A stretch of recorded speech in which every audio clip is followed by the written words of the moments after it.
Pues buenas noches, bienvenidas y bienvenidos. Gracias por estar aquí en este programa y gracias de verdad a nuestros dos invitados que están aquí en CNN, Carlos Martín Beristain y Claudia Paz y Paz.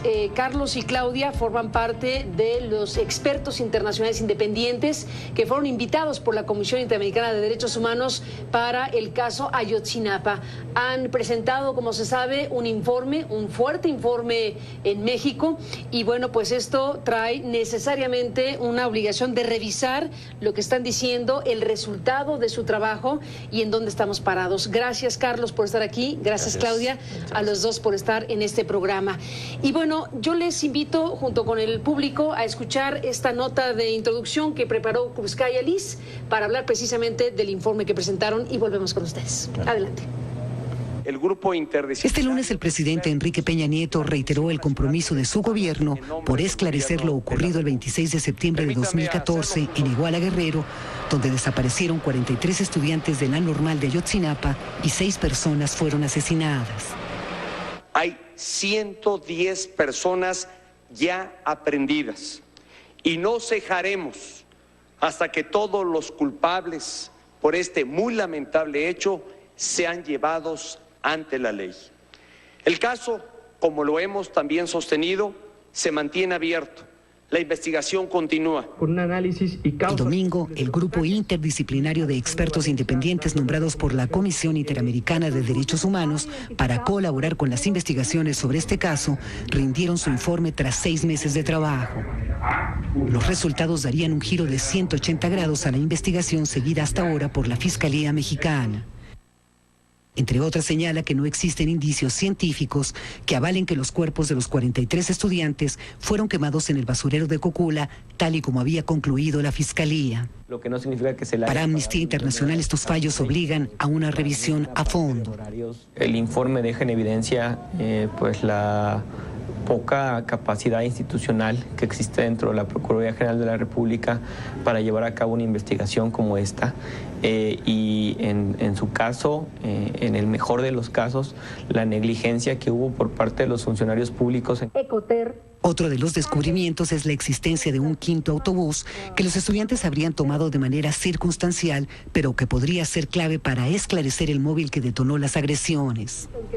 Los expertos afirman que dentro del expediente hay declaraciones contradictorias, incluyendo la del conductor del mismo, lo que los llevó a analizar algunas investigaciones que se siguen en Estados Unidos sobre tráfico de heroína desde Iguala a Chicago.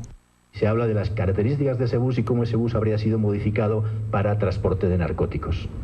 Eso es parte de otro caso, no es un caso que tenga que ver con lo que estamos analizando, pero es un caso de Iguala y es un caso de investigación sobre el uso de autobuses en el transporte de estupefacientes. Una de sus garantías. Casi un año después, la interrogante continúa siendo la misma. La pregunta es, ¿a dónde están nuestros hijos? ¿Para dónde se llevaron a nuestros hijos? Extrajudicialmente. Krupskaya Liz, CNN, Ciudad de México. Gracias a Krupskaya Liz por este informe. Carlos, Claudia, pues frente a qué estamos, frente a una investigación de 6 meses, ¿cómo definirías, Carlos, lo que ha resultado de sus investigaciones? Bueno, yo lo definiría como, bueno, por una parte, una parte de los descubrimientos, vamos a decir, del análisis que nosotros hemos hecho se basa ya en información que ya estaba en el expediente de la PGR, ¿no? Hay otra parte de diligencias que nosotros hemos realizado, investigaciones propias que hemos realizado, toma de testimonios, pero una buena parte de lo que hemos analizado es una información que estaba en el expediente. Yo diría que en el expediente había mucha información que no había sido suficientemente procesada y que nos habían sacado las conclusiones del contraste de esas informaciones. Eso es parte de lo que hemos tratado de hacer. Por otra parte, la investigación ha mostrado algunas hipótesis que hay que reevaluar respecto al caso, ¿no? El caso aparecía, digamos, centrado en una sola hipótesis, no solamente sobre el destino de los normalistas, sino también es una especie de desconexión entre los hechos que sucedieron en la primera parte de la noche por qué los normalistas llegan a la ciudad, primero a las afueras, luego a la central de buses, salen, y la estructura de la acción orientada a no dejar salir los buses de Iguala, y lo que sucedió después en términos del posible destino de los normalistas y la historia sobre los miembros de Guerreros Unidos que los habrían transportado, en este caso hacia la zona del basurero, antes de hacerlos asesinados y de quemarlos posteriormente. Había una desconexión de estas dos historias que nosotros hemos tratado de unir, porque una buena parte de lo que podemos entender de la segunda parte de la historia está contenida en esa primera parte como fenómeno de esa desaparición forzada. Claudia, bueno, uno de los asuntos principales que más desde luego sacude es lo que en México el procurador entonces Murillo Karam determinó como la verdad histórica. Esa verdad histórica que indicaba que los chicos habían sido incinerados, llevados e incinerados en ese basurero de Cocula. Ustedes concluyen, generan la convicción de que en ese basurero de Cocula no pudo haber ocurrido lo que se dijo por parte de la PGR. Cuéntanos de eso. Nosotros examinamos las declaraciones de los presuntos perpetradores que se encontraban en el expediente y en realidad no hay una sola versión.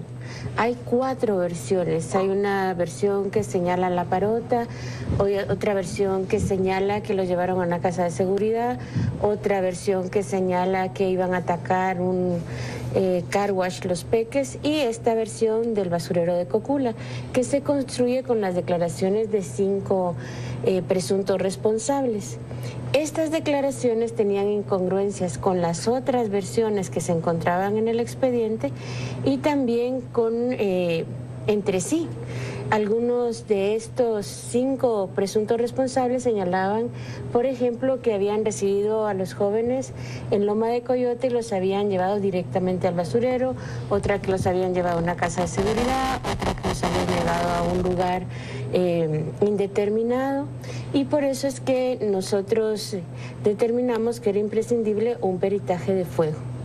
Y el perito efectivamente lo que señala es que, de acuerdo con el análisis del lugar, de acuerdo con el análisis de todos los peritajes que obran dentro del expediente, no es posible que se hubiera incinerado a los 43 estudiantes en este lugar. En ese lugar, Carlos, tienen la convicción de que los chicos de Ayotzinapa no fueron incinerados en Cocula.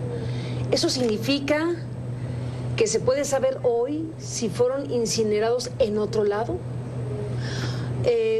En la investigación que ustedes realizan, ¿se puede saber si las cenizas que se habrían dispersado en el río fueron producidas en otro lado? ¿Qué podemos decir respecto a si hay convicción de la desaparición de los cuerpos de los chicos, o no se sabe si fueron incinerados? Bueno, lo que sabemos, lo que nosotros tratamos de evaluar en su momento fue si la hipótesis, digamos, de la quema de los cuerpos se había producido en el basurero o no, y eso es lo que, digamos, muestra el peritaje del doctor Torero y el análisis que nosotros hemos hecho a partir de ese peritaje, de otras circunstancias también de los hechos y de investigación sobre eso que nosotros teníamos.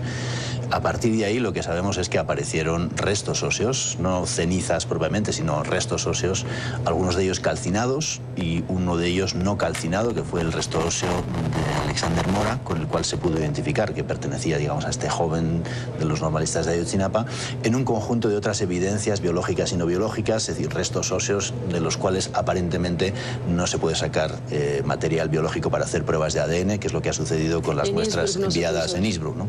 Eso supone que esos restos óseos han llegado, digamos, a una temperatura tal que ha llevado a la calcinación para que sea imposible sacar ADN para hacer unas muestras genéticas, lo cual significa que el resto de Alexander Mora evidentemente le pertenece a Alexander Mora. Ese muchacho fue asesinado y sus restos fueron quemados, no hasta el punto de la calcinación. Otros restos tienen otro nivel de calcinación y lo que hay que averiguar es ese conjunto de restos, hay que rebobinar, digamos, hacia atrás. Nosotros no hicimos un análisis antropológico forense, eso les ha correspondido a otro tipo de peritos del equipo argentino o de la PGR, etcétera, que hacen ese tipo de análisis, pero sí creemos que hay que rebobinar, digamos, esa historia hacia atrás para poder saber ¿qué ha pasado con esos normalistas? Si hay un resto de normalistas que fue quemado, que apareció quemado, no hasta ese punto, pero sí quemado, lo que hemos pedido también es que se haga un análisis de las incineradoras que hay en la zona, a las que pudo haber sido llevados algún normalista. No lo sabemos, ¿no? Pero creemos que hay que explorar todas las posibilidades. No hay que dejar, digamos, ningún área de hipótesis sin explorar, porque eso es precisamente lo que para nosotros, digamos, ha sido negativo en este caso. La consideración solamente de una hipótesis como elemento central de investigación te lleva a veces a no evaluar otras pruebas que tienes al lado y que si las evalúas de una manera más objetiva te pueden llevar, digamos, a otros escenarios. Esto es lo que nosotros hemos planteado a la PGR con las sugerencias, ¿no? Que se reevalúe la situación, se reevalúe la investigación, también en términos del destino de los desaparecidos, para tener más claridad sobre no solamente la parte testimonial o de confesiones, ¿no? Sino las diferentes pruebas que nos pueden ayudar a evaluar qué otros destinos pueden haber tenido los normalistas. Antes de irnos a la pausa, Carlos, Claudia, brevemente, ¿consideraron las denuncias por tortura de los hoy inculpados? Bueno, hicimos un análisis... Que son los que contribuyeron a crear esta llamada verdad histórica. Lo que hicimos fue pedir un peritaje también sobre las lesiones que muestran numerosos inculpados, ¿no? De 80 inculpados, una buena parte de ellos tienen lesiones físicas que fueron evaluadas por médicos de la PGR en las que se muestran esas lesiones, pero no hay un análisis de la posible causa de esas lesiones en los informes médicos. Lo que hay es una determinación de la tipología de las lesiones, no hay un registro fotográfico tampoco de las lesiones que nos permita tener una evaluación más ponderada de ellas, no hay una evaluación en esos informes de integridad física que se llaman, de qué relación hay entre las lesiones que muestra el detenido y la historia que cuenta sobre cómo se produjeron esas lesiones. Eso no está en ese tipo de informes, que son más limitados, y eso impide una evaluación según, digamos, una investigación adecuada en función del protocolo de Estambul y del estándar internacional sobre la posible existencia de torturas. Lo que hemos incluido es ese peritaje que muestra una evaluación global del conjunto de las lesiones que tienen el conjunto de los detenidos.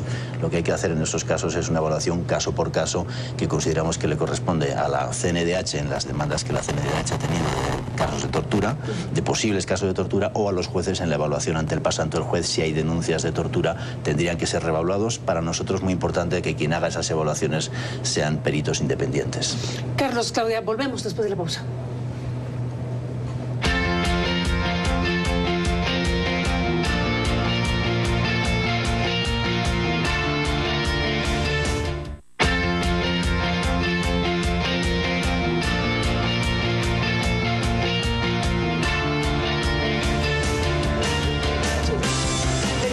Estamos con Carlos Martín Beristain, con Claudia Paz y Paz, de este grupo interdisciplinario de expertos independientes. Nos va a faltar tiempo, desde luego, Claudia, pero déjame ir a estas partes que ustedes aportan y que son muy importantes.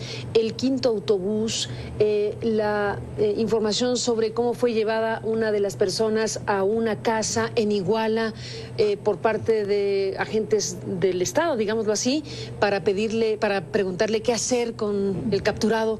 Cosas que son muy graves y que sugieren cosas que deben ser investigadas de inmediato. ¿Podrías hacer una descripción de lo que a tu juicio debe ser revisado con urgencia, las aportaciones que ustedes hacen y lo que debe ser revisado con urgencia?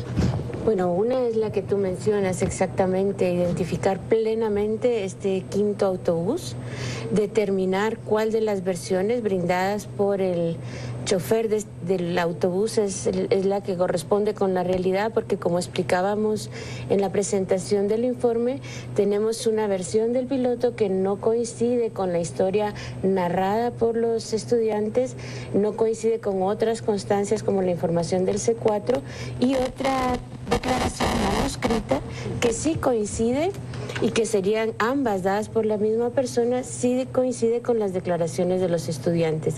Entonces, una de nuestras recomendaciones es precisamente que se identifique plenamente el autobús, porque el autobús que nos fue presentado tiene inconsistencias con el autobús que aparece en el video que recién vimos.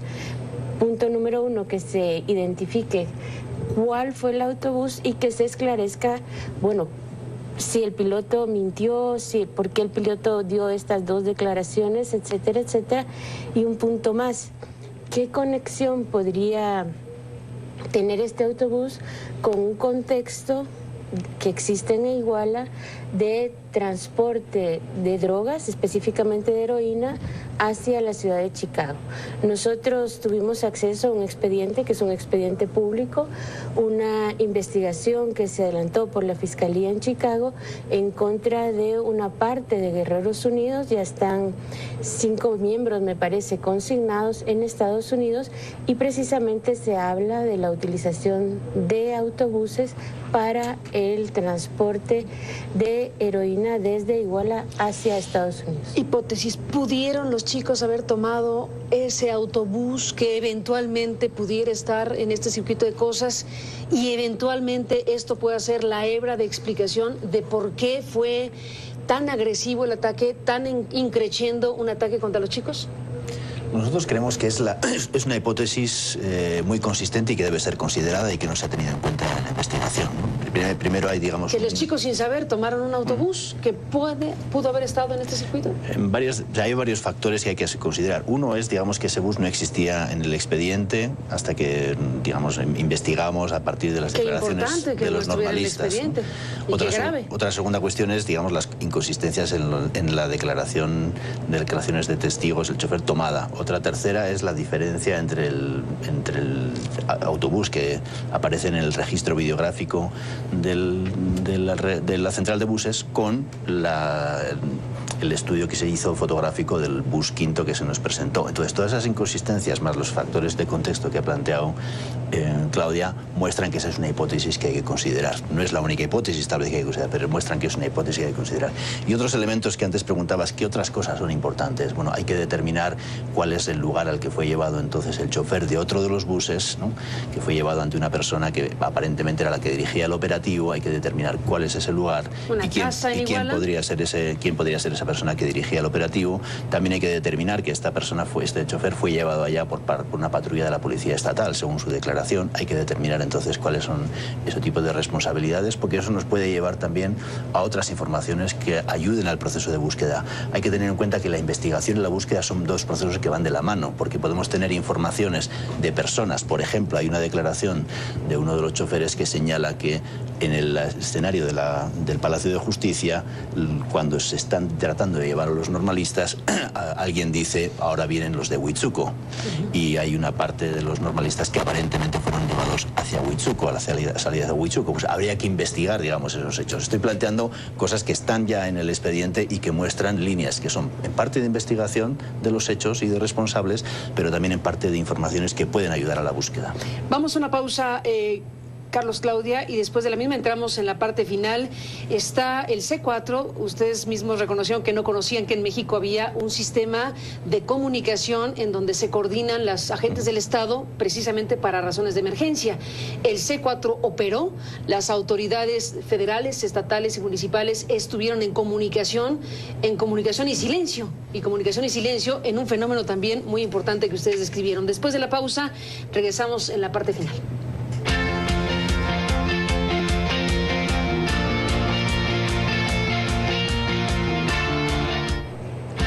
Bueno, se nos terminó el tiempo. Regresamos con Claudia Paz y Paz, Carlos Martín Beristain. En un momento volvemos.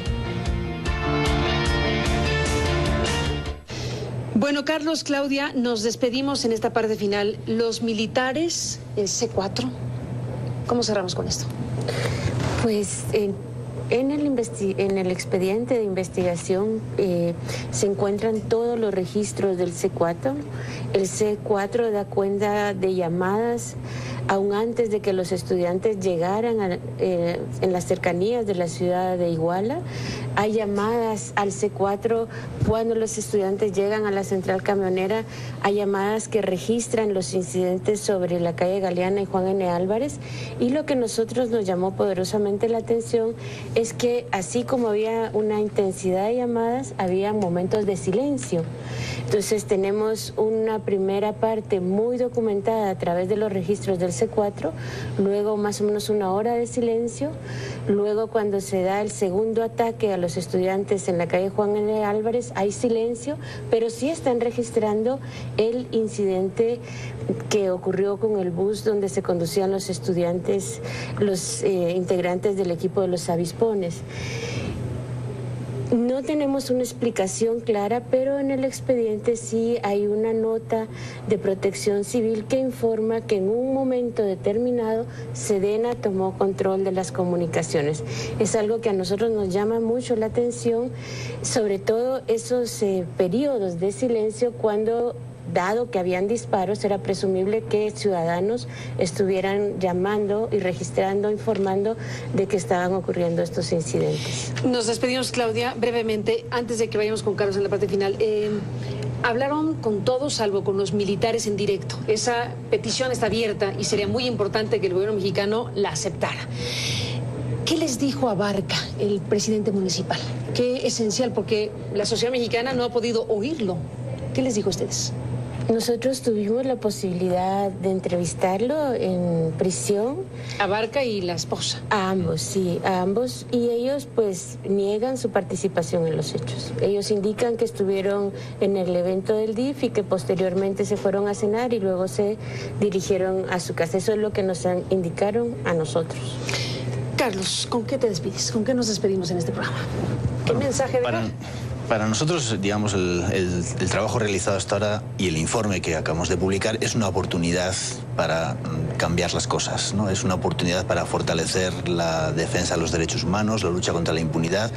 En términos de la investigación en concreto, el informe ofrece una perspectiva de las cosas que se deben replantear en la investigación, de los elementos que se deben replantear y reforzar para la búsqueda, y también plantea muchas herramientas y iniciativas que pueden ayudar a restablecer la confianza con las víctimas y con la sociedad, que en parte se va deteriorando cuando, digamos, se quiebran, digamos, las bases de la confianza, primero porque el hecho está llevado a cabo por policía municipal y después por las versiones de la historia que han resultado distorsionando esa situación.